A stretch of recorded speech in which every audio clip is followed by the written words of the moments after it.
again, and welcome back to Scott and Wanda's World. Fat Ugly One is back with a guest. Now, this chap to my right. That's right, I think it is. I still haven't fucking figured this out, to be fair. I've been doing it for 4 years. He's got an Instagram account, Beery Beast in the East. Lovely Andrew. Andrew reached out to me and Wanda about 18 months ago. I think it's 2 years. To say, could he send some beer? I'm very honest about this. I don't expect anything from anybody. And I'm always feel a bit awkward taking things. But Andrew sent some beer. They were all very good. They were little critters. I think there was Froome Brewery, and some other bits. So this is Andrew. Hello. So Andrew is a Beery Beast in the East. How many followers have you got on your Instagram? It's about 4,000, isn't it? Yeah, I think it sort of varies between 4,500 to a little bit more and a little bit less. It depends on how many bots turn themselves off. Basically, yeah, I think I've got about 100 people who are actually humans, and the rest are all some AI program somewhere in China or wherever. It's a bit like YouTube, because your subs go up and down all the time. Where obviously these bot accounts can sort of latch on. Luckily, we don't get a huge amount of that. Our subscriber base is fairly steady, but yeah, it must drive people to that care about that sort of thing to absolute distraction. Oh yeah, sometimes it can get a bit of a numbers game. Once you sort of get close to I think when I got to close to 1,000, it was like, well, this is ridiculous. I'm just a bloke drinking some beer. Where's this 1,000 coming from?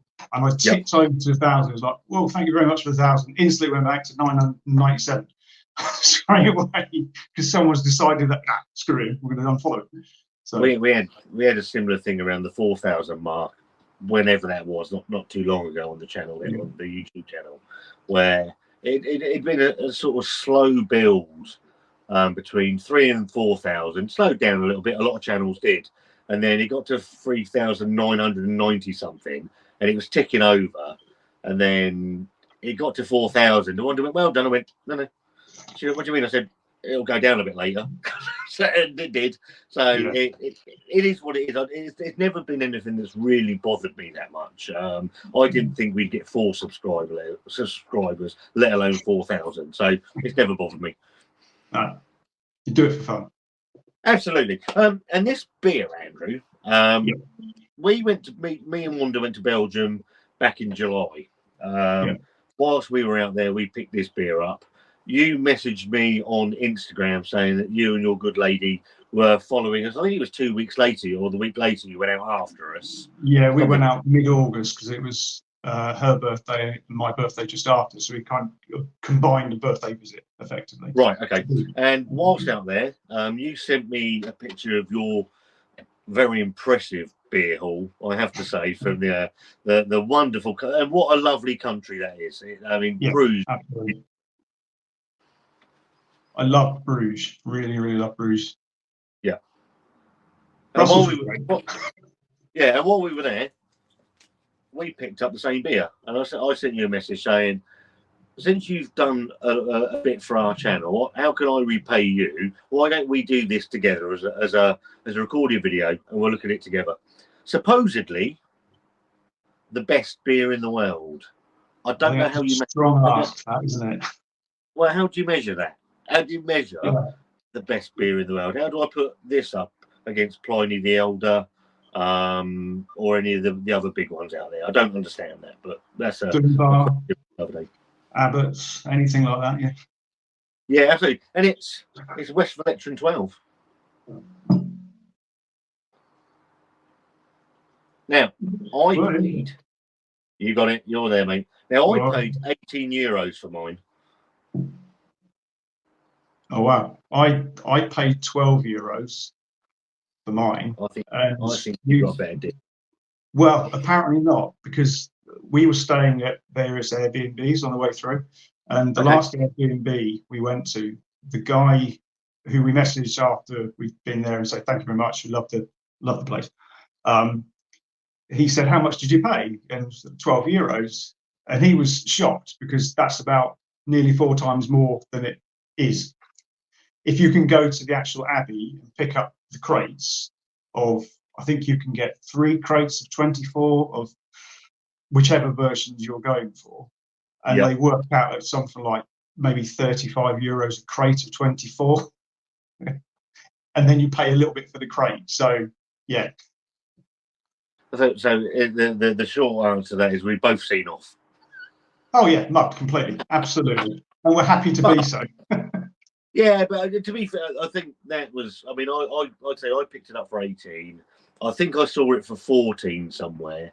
And Wanda said to me, "Oh, you could have got it cheaper." I'm like, I don't really care. It's a bucket list beer. I was happy to pay 18 euros for it. Yeah. Whether I'm going to like it or not, as it's not a style that I'm particularly au fait with, is going to be a completely different matter. Right. I do enjoy what I was going to say is you've probably got more of a quad. Have you drunk more quads, triples? Yeah, those sort of things? Probably more than I. Yeah, I mean, I'm not doing them every other day, but I do. That's a style I enjoy, and depending on the brewery, you get different things from it. So I kind of know what I think I should be getting from it, but this could be completely different. So it is what it is. And I'd say it's extreme. I think it's quite difficult to get over in this country, as I'm aware. I don't know. I'm not going to sit and say I know the whole history of it. I know it's 12%. Is it 12% ABV? No, it's 10.2. 10.2. 10.2% ABV. Yeah. So I'm looking forward to it. It's been sat up in my thing. We've tried to arrange this about 3 times. As normal with me, everything goes tits up. So it's just pinning me down to do something. But I haven't got, we did discuss this very briefly. I haven't got the proper glass. I'm very pleased to say Andrew hasn't got the proper glass either. So I'm not going to look like the biggest arsehole on the channel. I'm going to go with my Grimbergen. Strafhendrick. And that'll do. Well, should we get it open, mate, and see what goes on with it? Yeah. Do we need a choir of angels singing as we do this, or we just? I would get Wanda out, mate, but she's having a shower. Okay. With the best will in the world, she hasn't got an angel's voice for singing. Angel's face, very pretty lady. I don't know if you want. Did you get one of these with yours? Mine's very lively. Hang on. I've just poured off. Mine's beginning to come out. Hang on.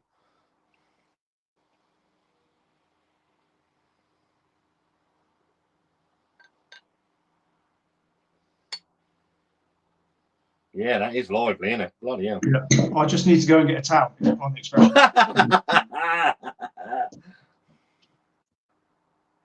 So, as Andrew said, for 10.2% ABV beer, that has come out a bit urgently. Yeah. I think I've got some on the carpet as well. That's going to smell lovely. Probably the 14 euros. You don't want to be wasting any of that, really, do you? No, I don't. When we finish this, I'm going to just suck the carpet up a bit.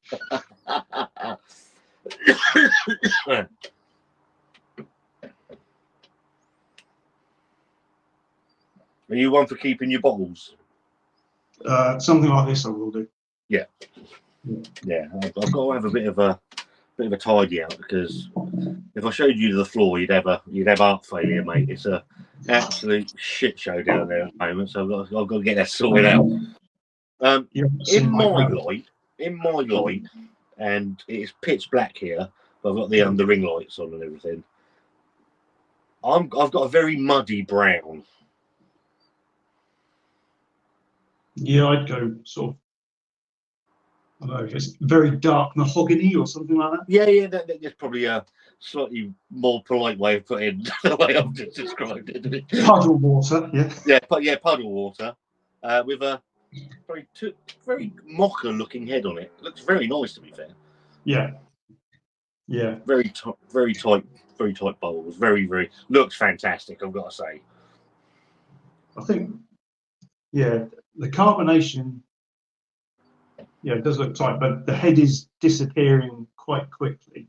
See, mine's hanging around sort of quite a lot, mate. Maybe your head went on the floor. I think it probably did. Yeah. Right, let's get a nose. See what we've got going on. Okay. I'm getting very much sort of raisins, sort of figs, sort of those sort of fruits. Dates. I'm getting Dates, yeah. Dates. It smells a bit sweet. There's a definite sweetness to it. I completely agree with that. It smells sweeter than I was expecting. Yeah. Can you get a little whiff of the alcohol on the nose as well? It's not trying to hide it, I don't think. No. I know Belgian beer traditionally does hide the alcohol very well. On the aroma, you do pick up the sense that this could be quite boozy. Mm. But it smells lovely. Let's go for the big old taste. Cheers, Andrew. Cheers, mate.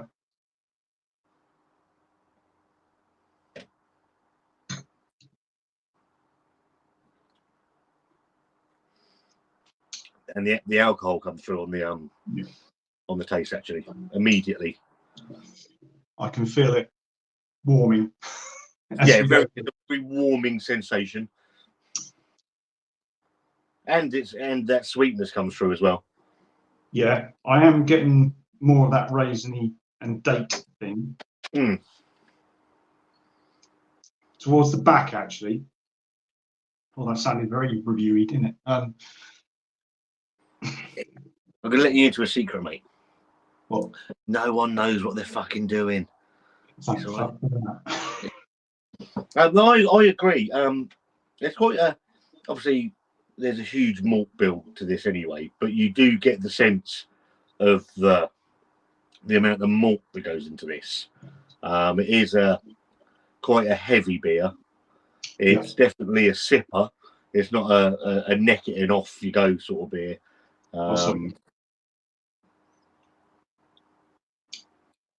There's I mean, I've still got that alcohol going. It's not alcohol burning, but it's definitely alcohol. Yeah. That you've got that almost like a sherry-ish sort of. I think that's to my palate anyway. Let's go for in my case, that's what I get. I don't disagree with that actually. It's actually the more I let it sit in, sit in the mouth, the more I let it sit there, just still coating the inside of my mouth. It's not as thick as I perhaps thought it was going to be. No, I was expecting it to be. So you get the sense of the malt build in there, but actually mouthfeel wise, I think I agree. It's nowhere near. I was expecting it to be sort of almost engine oil thick, and it isn't. It's actually quite soft in the mouth. And like all Belgian beer, that looks like it's absolutely raging in carbonation, and then when you actually get to drink it, it's actually not. It's no, because my carbonation's on the floor, remember? So. Yeah, I was going to say most of it's on the floor for you. But the overriding thing for me is those raisins and dates and figs and the alcohol. Yes. I wonder how much that will develop as we go further down the glass.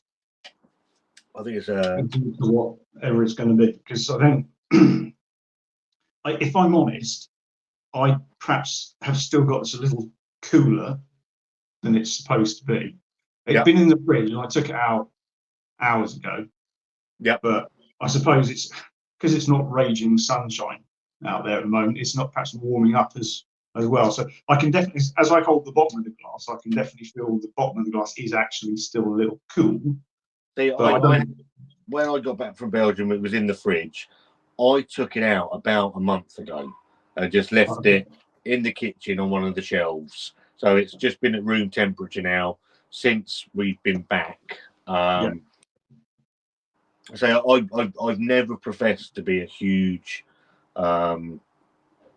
Belgian beer aficionado, anything like that. I don't profess to know everything about Belgian beer, but I do know, as with most beer, certainly with stouts and that, the longer that you leave them to open up with the just rooms. I mean, I'm sat in the shed here at the moment, but it's fairly warm here, so it's gonna naturally open up anyway, and we'll see over the next couple of minutes if you're right, if it does actually open up even further. Yeah, I think if I hold my hand on the bottom of it, that helps to warm it through.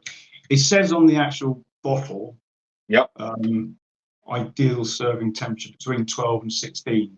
As I look on the left-hand side at the back, just above the ABV. Oh yeah. Just here. Just out of interest, what date does yours have? I can't see yours in there. Mine's 13/9/25. So mine 23/11/25. Okay. So not at 9:42 in the morning. Yeah. 9:43. It's past 3 weighted in the afternoon. So whether that's going to make a difference, I don't really know. I have heard of people aging these for far more than 5-10 years and them coming out really quite pleasantly. But again, the alcohol is not hiding that. I don't think it's actually trying to hide that, in all honesty.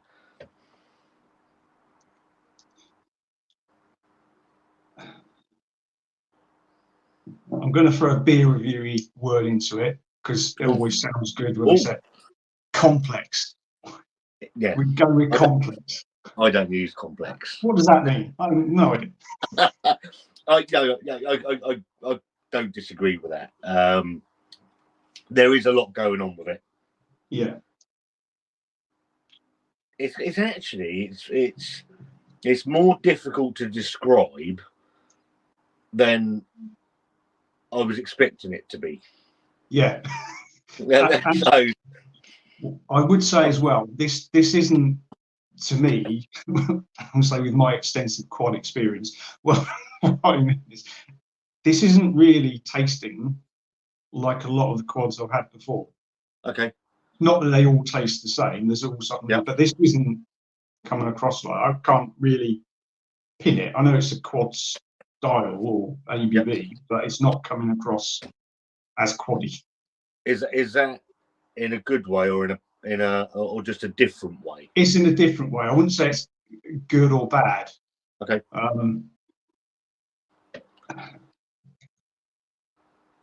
don't want to sound. I think the only quad I've actually had was the barista chocolate quad. Oh, yeah, that's part of the Christmas selection box in this house. Which was, I mean, my friend Barry from All the Beer No Idea sent Wanda a bottle of that. I think that's 11%, and she said although it was very chocolatey, it was far too boozy for her. I really enjoyed that. It was a fantastic beer. Yeah, I can't remember what that tastes like, but I have had that, I think, a couple of years ago, and when we were over there, and I was picking out, well, lots, but that was with a mind's eye on keeping Mrs. Beery happy. There were certain selections that I picked. I thought, yeah, I know you will enjoy that one. So it's almost got like a rum and raisin vibe going on for me. It's like a rum and raisin ice cream. Yeah, but it is nice. Would I call it the best beer in the world? Yeah, I've been sitting here trying to think of a nice way of saying it's good. You've had better. It's good, but it's certainly, I don't, and I'm not going to list all the Belgian beers I think should be ahead of it in the thing, because again, as we discussed, it's subjective. I really enjoy St. Bernardus 12. And we did a little tour when we were there at St Bernardus place. And I do know that they used to brew this beer as the contract brew however many decades ago. Okay. And then this lot brought it back in-house. Or I think Westmalle were actually involved somewhere down the line. I can't remember the actual history thing that came up on the actual tour, but I wonder if the St Bernardus is actually perhaps the original recipe, maybe. Right. And this has perhaps evolved over the years. It's a very good beer, and I'm very pleased that I picked one up. I'm not so sure I need to rush out and get my Belgian contact to go and get me crates of the stuff. I think that was one of the questions I was going to come to. Would you buy it again? Yes, but I would be annoyed now for paying €12 for it. I would happily pay, €6 maybe, depending on what the exchange rate's doing. I know that when we were in St Bernardus, and we went to the shop and you could pick up crates of whatever you wanted there. I may be misremembering it slightly, but I know that I came away with, I think, 8 bottles of the 12. Right. And I can't remember, it can't have been more than €20 for 8 of them, including the actual packaging. So, and they charge you for the recycling over there, don't they? Because they do it properly. Yeah. Yeah. So, hence why I've got a crate in the garage, or a big one of those supermarket deliver your food things, but I'm steadily putting all the bottles back into, not this one. So when we go over, we can go into a Carrefour and start slinging them through and get some credit. So I think that's a very good point. Also, is that I think the price of this will be very dependent on where in Belgium you actually pick that up from. Obviously, I picked mine up in Brussels, so I'm expecting to pick it to be slightly more expensive than it is probably elsewhere within the country. Yeah, and the bottle shop we went to in Bruges, I can't remember what it was. It's one of the side streets. It was kind of a well-renowned one, and they were all extremely knowledgeable there and very passionate about what they did. And there was this. It was kind of down the bottom right towards the end of the shop. There was this like little glow of these bottles coming up from it. So I was straight in there for that. But there were certainly much cheaper beers out there that were still expensive compared to some of the other places you've been to. So yeah, there is a premium depending on where you go, I think. I would buy it again. Like you, I'd want it a bit cheaper. But also, I think if I was going to buy it again, it would be to age it. It wouldn't be to just have it. I'd want it to age it, I think. Yeah. I think I'd probably get half a dozen bottles and drink one per year at Christmas time. I think and see if I can remember what it tasted like year on. Yeah, you'd have to video it. Maybe if only there was some sort of video catalogue thing that you could do. Oh, no idea. That's like mystical. However would they come up with such a thing? It is nice. It is not. I can't say it's not. I am very happy I picked one up.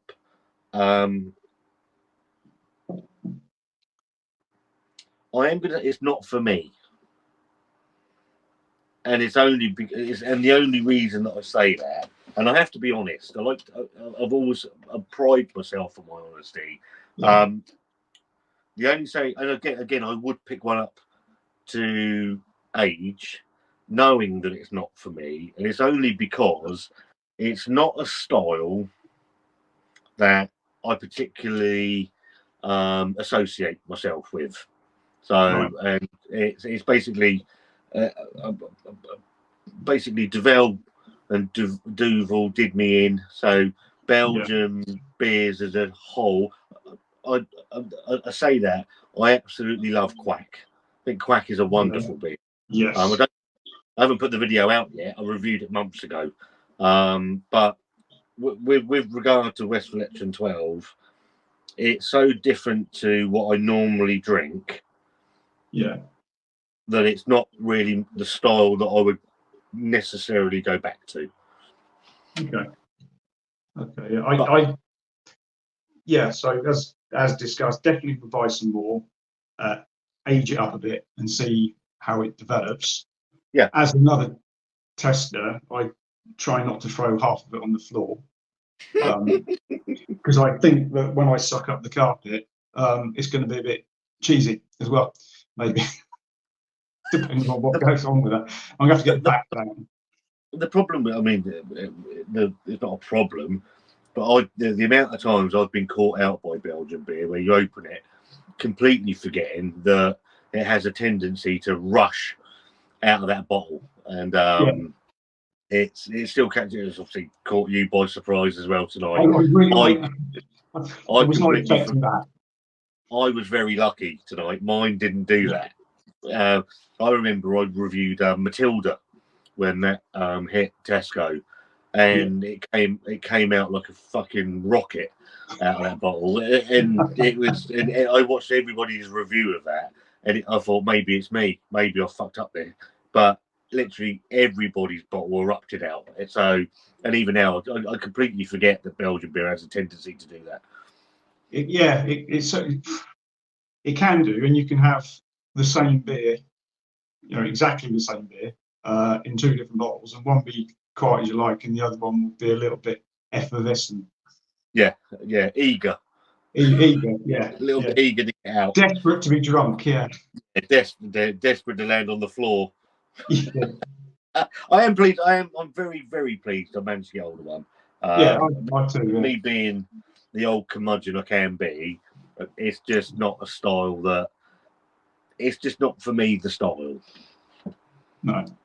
But I do appreciate a good beer, and I can appreciate how good that is. Yeah, I think using your ruling, I'm going to give it a thumbs up. Yeah, I'm going to give it a thumbs up, and the reason I'm going to give it a thumbs up is because I appreciate it. It's obviously world renowned. The fact that it's not for me largely means nothing. I can appreciate it's a very well made beer. It's obviously stood the ages of time. It's not for me to say it's a fucking thumbs down, mate. Yeah, don't buy this, Ross. No, it's absolutely lovely, and I think if I saw this available in a pub, for the sake of argument, not that you would, but if I saw it available in a pub, I would definitely buy it. Yeah. But I also think that part of me would think if you've got a St Bernardus something there, or a Golden Drac, or what have you, I would probably pick that, or be mindful of perhaps picking that, but also mindful of the fact that that's far easier to get hold of than this stuff is. So I think the rarity / novelty factor maybe of this has kind of led us both to go and get it, and rightly so. I think definitely worth a try. But I'm glad I've got plenty of bottles of St Bernardus. Not necessarily. Again, there are certain beers in this world that are, whether you're an Instagrammer, a YouTuber, just a beer appreciative person in general, Joe Blogs in the street, there are certain beers that you really should try, and this is on that list. Yeah, and it should be at the top of the list. As someone we both know, a box ticking beer, as you would describe it. Yeah. On your list of ones to try. But maybe try them every week. So. Yeah, exactly. I mean, it's up there with beers like Pliny the Elder. Love to get hold of Pliny the Elder, and other bits and bats as well. I'm very, very glad I picked it up. I'm not glad I paid €18 for it, but I'm glad I only paid 12 now. Yeah. Summing this up, really, really enjoy it. It is a lovely beer. It's just not for my taste buds, I'm afraid. Just as a quick one. Yeah. Can you taste the alcohol now? Because I can't. So whether I'm desensitized to it, or it's just as it's warmed up in the glass and it's done its thing, that's disappeared for me. but I'm getting very rich, rum raisiny, treacly vibes.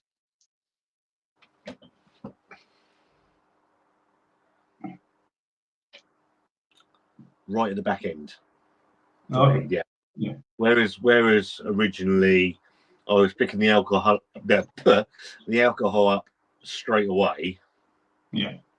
Now it's for me when it's just coating the back of my throat going down. It's still there for me, but it's not as harsh as it was to begin with. So as you say, whether the beer's opened up a little bit, whether the palate's adjusted to that as we've gone along, it might be a bit of both. Mm. But I also agree with the rum raisin dates. That they've become, now that the beer's opened up, they've become more pronounced. It is a nice beer. I can't say I would be a complete liar to sit here and say I don't like that beer. No. I do like the beer. It is very, very nice. It's just not my style of beer. Yeah. What you want is the West Coast IPA now, don't you? If I could tip a West Coast IPA into that and make it like some sort of shandy, that would be fantastic. Thank you very much. I mean, you're talking to the guy that went to Delirium Tremens bar, and the first thing he ordered was a West Coast IPA. Yeah, I saw that. I chuckled to myself when I saw that. What are you going to order? And I'm looking at the bar, I've just thought, I'll have that. She went, why is it on the West Coast? She went, are you sure? I went, yeah, it's my birthday. Stick to what you know. And I think that sums it up. Yeah, it is a thumbs up. I can't say it's not. It's a cracking beer. Just, if I was buying it, I'd buy one and age it for about 50 years till I was dead. In the great scheme of things. That's why I never have to drink it again. Really, really, really, really, really enjoyed that. Andrew, I think we should do some more. I'm sure we can arrange to do some more now that you've broken your nerves and your duck. I think you've done really, really well. You haven't showed any nerves at all, so I don't know if you were. Thoroughly enjoyed your company. And I enjoyed yours as well. Thank you. Thank you. Go if you're on Instagram. Go and give the Beery Beast of the East some love. This is his tag. I'll put it all in the video anyway. Let's get him up to 5,000 followers, or however we can get up there. So yeah, we're gonna have a chat offline. So don't go anywhere, Andrew. If you like this video, give it a thumbs up. If you don't, give it a thumbs down. There's a subscribe button over there, and we want to see you soon.